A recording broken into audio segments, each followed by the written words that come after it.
Hello বন্ধুরা, জ্ঞানজ্যোতি coaching সেন্টারের পক্ষ থেকে তোমাদের সকলকে জানাই স্বাগত।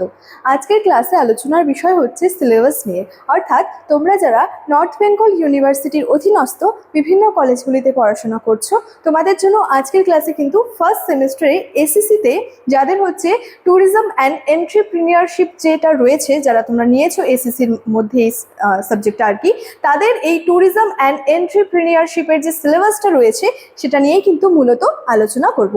অর্থাৎ আজকের ক্লাসে কোনো টপিক নিয়ে আলোচনা করব না, আজকের ক্লাসে শুধুমাত্র কিন্তু সিলেবাসটা নিয়েই আলোচনা করব। ঠিক আছে? আচ্ছা, প্রথমেই বলেছিলেন যে আজকের ক্লাসে আলোচনার বিষয় কিন্তু সিলেবাসটা নিয়ে। আচ্ছা, এই সিলেবাসের মধ্যে আমরা কিন্তু 4টি মডিউল দেখতে পাবো, বা এই সিলেবাসটার মধ্যে আর কি 4টি মডিউল কিন্তু রয়েছে। ঠিক আছে? আচ্ছা দেখো, প্রথমত যে মডিউলগুলোর মধ্যে কি কি রয়েছে সেই বিষয়গুলো যদি জেনে নিই, আমরা দেখে নিই একটু যে কি রয়েছে। প্রথম মডিউল নাম্বার 1-এর মধ্যে যেটা রয়েছে সেটা রয়েছে হচ্ছে পর্যটনের পরিচিতি। তারপরে দ্বিতীয় মডিউলে রয়েছে পর্যটন সংস্থাসমূহ। মডিউল নাম্বার 3-তে রয়েছে পর্যটন উদ্যোক্তা, এবং মডিউল নাম্বার 4-এ রয়েছে পশ্চিমবঙ্গের যে পর্যটন সম্পদ। এই টোটাল 4টা যে মডিউল কিন্তু রয়েছে তোমাদের এবার সিলেবাসের মধ্যে। ঠিক আছে? আচ্ছা, এবং প্রত্যেকটা মডিউলের মধ্যে যে বিস্তারিত আলোচনাগুলো রয়েছে সেটা নিয়েও কিন্তু আলোচনা করব। দেখো, মডিউল নাম্বার 1-এর মধ্যে কি রয়েছে, যে পর্যটনের পরিচিতি ও রূপভেদ সম্পর্কে।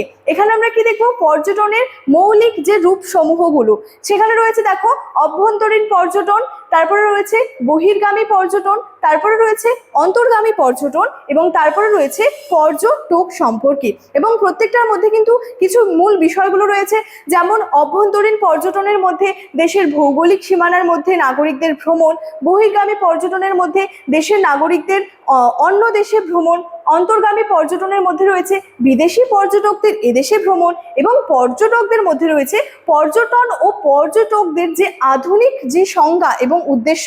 এই সমস্ত বিষয়গুলো কি আছে, যে মডিউল নাম্বার 1-এর কিন্তু প্রথম পার্টের মধ্যে রয়েছে। আচ্ছা, মডিউল নাম্বার 1-এর মধ্যে আরো কি কি বিষয় পড়তে হবে দেখো, মূলত রয়েছে সেখানে হচ্ছে যে প্রাকৃতিক ও যে টেকসই সাংস্কৃতিক ঐতিহ্য, তার সাথে সাথে অভিযান এবং অন্যান্য যে বিষয়গুলো রয়েছে, এই বিষয়গুলোও কিন্তু পড়তে হবে তোমাদের আর কি ইউনিট নাম্বার 1-এর মধ্যে। ঠিক আছে? আচ্ছা, বা মডিউল 1। ঠিক আছে? মডিউল 1-এর মধ্যে আরো যে বিষয়গুলো রয়েছে দেখো, সেটা বলছে যে পর্যটনের ইতিবাচক ও নেতিবাচক প্রভাব। এবার এবার কিছু কিছু এই যে পর্যটনের ক্ষেত্রে যদি বলি, সেটার কিছু পজিটিভ প্রভাব রয়েছে, কিছু আর কি নেগেটিভ প্রভাব রয়েছে। ইতিবাচক বা পজিটিভ প্রভাবের মধ্যে কি রয়েছে দেখো, বলেছে অর্থনৈতিক এবং সামাজিক ও পরিবেশগত।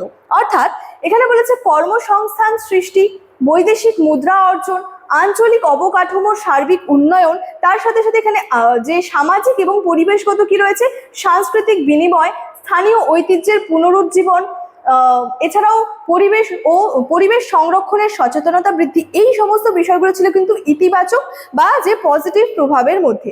এবার নেতিবাচক বা নেগেটিভ প্রভাবের মধ্যে কি রয়েছে দেখো, বলেছে সামাজিক, সাংস্কৃতিক এবং পরিবেশগত।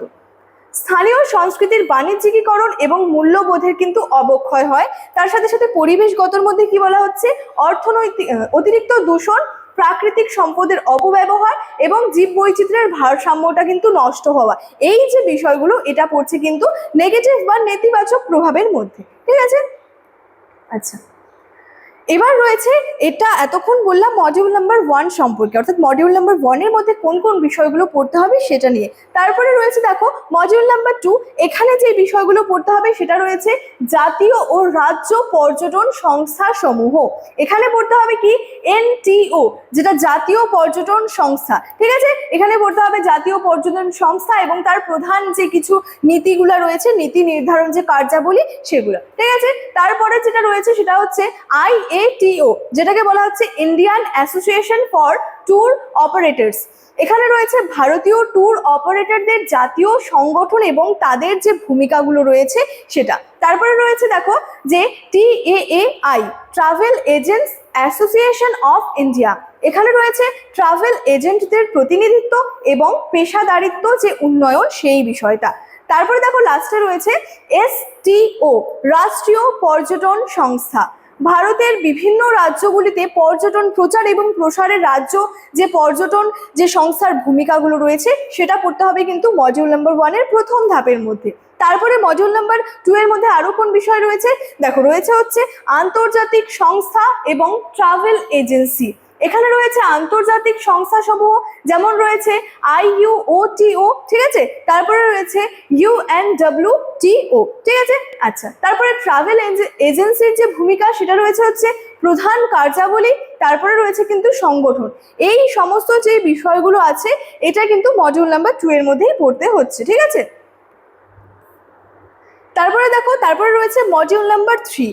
মডিউল নাম্বার 3 এর মধ্যে কি রয়েছে, এখানে রয়েছে যে পর্যটন এবং যে আতিথেয়তা শিল্পে উদ্যোগতা। এখানে দেখতে হবে উদ্যোগতা যে উন্নয়নের উপাদান। প্রথমত রয়েছে উদ্যোগতার গুরুত্ব, প্রভাবক যে উপাদান, উদ্যোগতার বৈশিষ্ট্য এবং হচ্ছে অবদান। এখানে দেখো উদ্যোগতার গুরুত্বের মধ্যে রয়েছে পর্যটন খাতে স্বনির্ভরতা এবং অর্জন ও কর্মসংস্থান তৈরি। তার পরবর্তীতে রয়েছে প্রভাবক কিছু উপাদান। এখানে অর্থনৈতিক, সামাজিক, পরিবেশগত যে প্রভাবক সমূহ রয়েছে সেই সমস্ত বিষয়গুলো কিন্তু পড়তে হচ্ছে।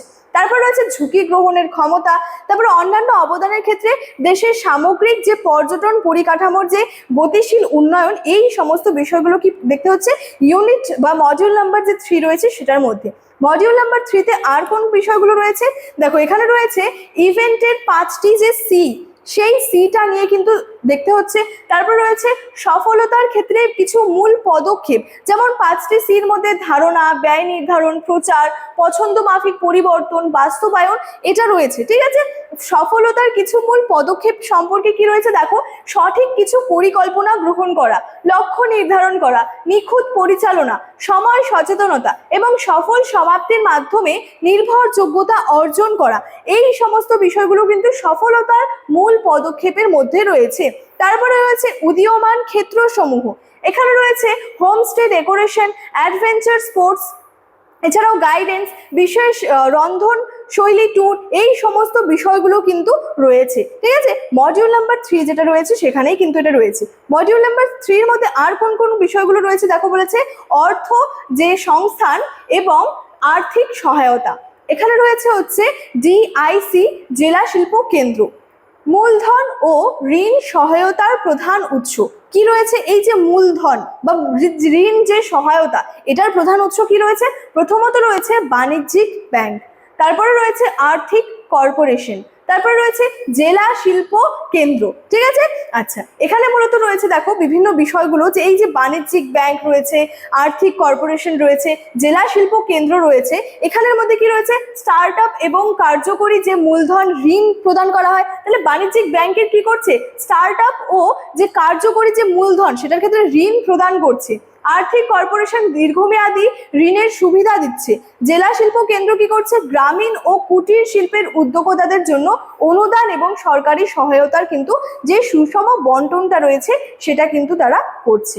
আচ্ছা, লাস্ট নাম্বার মডিউল নাম্বার 4-এ কি রয়েছে দেখো, যেটা লাস্ট মডিউলের মধ্যে রয়েছে পশ্চিমবঙ্গ পর্যটন এবং দক্ষিণবঙ্গ।